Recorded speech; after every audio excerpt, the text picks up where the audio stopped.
starter Pokemon. You gotta love them, unless you don't.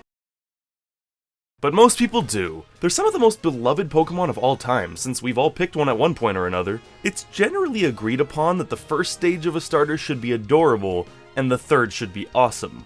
But what should come in between? This is a question that GameFreak has to answer too, and the results vary to say the least. Originally this was going to be the top 5 worst middle evolution starters, but when I was looking at them, I kind of realized I don't hate enough of them in enough ways to make a full video about it, so I decided to just go ahead and combine the best and worst into one video, and hey, it makes it more creative, so it's a win-win-win. I think that's 3 wins, but perhaps it's more wins or less wins. So either way, welcome to the top 3 best and worst middle evolution starter Pokemon. This list is going to go as follows: the 3rd worst, then the 3rd best, then the 2nd worst, then the 2nd best, then the worst, and then the best. Hopefully that makes sense to you, but if it doesn't, then sorry, I guess. Here we go. Worst number 3, Grovyle. Wait, hold on. I know I hate on Gen 3 a lot, and before you come try to burn me at the stake, I don't actually hate Grovyle that much at all. I'm almost completely indifferent to him, but I can't deny that he looks pretty awkward, and something about the head part makes me a little uncomfortable. I should also say that when I was younger, this fight with May on Route 110 was my worst enemy. It was without fail the hardest part of the game every time I played it, and every time I picked Mudkip, I'd have to deal with this little jerk, which I guess left one too many bad memories in my head.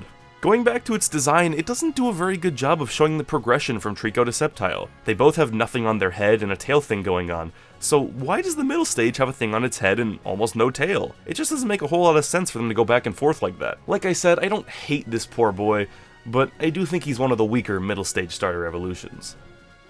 Best number 3, Quill Lava. Let's kick off the good side of our list with a simple one. While Cyndaquil is adorable, Typhlosion is awesome, and Quill Lava is a perfect combination of both. I could honestly argue for calling Quill Lava either one. The Pokemon was also my and many others' first introduction to the awesome move introduced in Gen 2, Flame Wheel. At this point, plenty of Pokemon can learn the move, but I think it fits Quill Lava the best to this day. Typhlosion was always my favorite final evolution starter in Gen 2, so I picked Cyndaquil almost every time. My starter evolving as soon as level 14 was awesome and allowed me to absolutely tear the early game opposition apart, man. 80 in both special attack and speed is seriously formidable for the part of the game you'll have him. When it came time to evolve to Typhlosion, of course I was happy, but there always was a part of me that felt like I would miss my starter being so adorable. I guess that's all there is to it. Quill Lava is just a good boy and I like him. Worst number 2.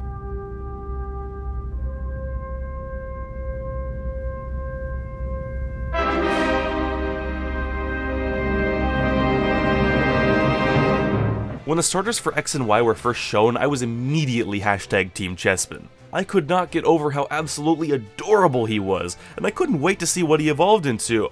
Oh. Okay. I guess I'll just pick Froakie then. Seriously, Quilladin was the worst possible slap to the face for me at the time, and almost made me completely give up on the Chespin line because I just thought, holy crap, this is Emboar 2.0. Why is it so fat? Why does it have that hair? Why is its nose so long? Luckily, the reveal of Chestnut won me over and I did end up picking Chespin on my first playthrough of Y, but dang if I didn't move some of my other Pokemon to the front of the party when Chespin was hitting level 16. Quilladin was legendarily disappointing to a lot of people, including me, and even though he is kinda cute and extremely happy, the thought of what could have been will plague us forever. Best number 2, Ivysaur.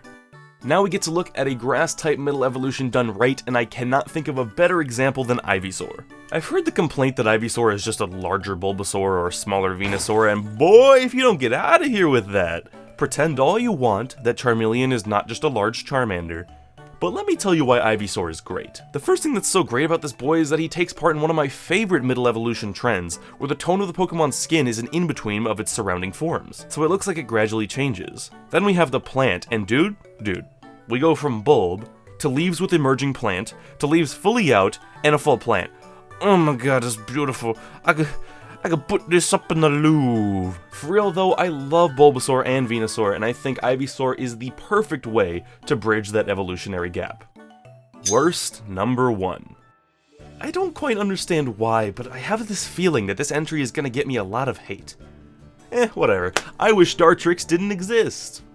Okay, maybe that's a little harsh, but Decidueye is my favorite final starter evolution of all time, and Rowlet is one of my favorite base starters, so I expect the middle form to perfectly embody the transition from cute little bow tie boy to amazing hooded archer guy. But what is Dartrix? I think what they were going for is for Dartrix to look like an angsty teenager or something, which is... why? Why did this need to be a Pokemon?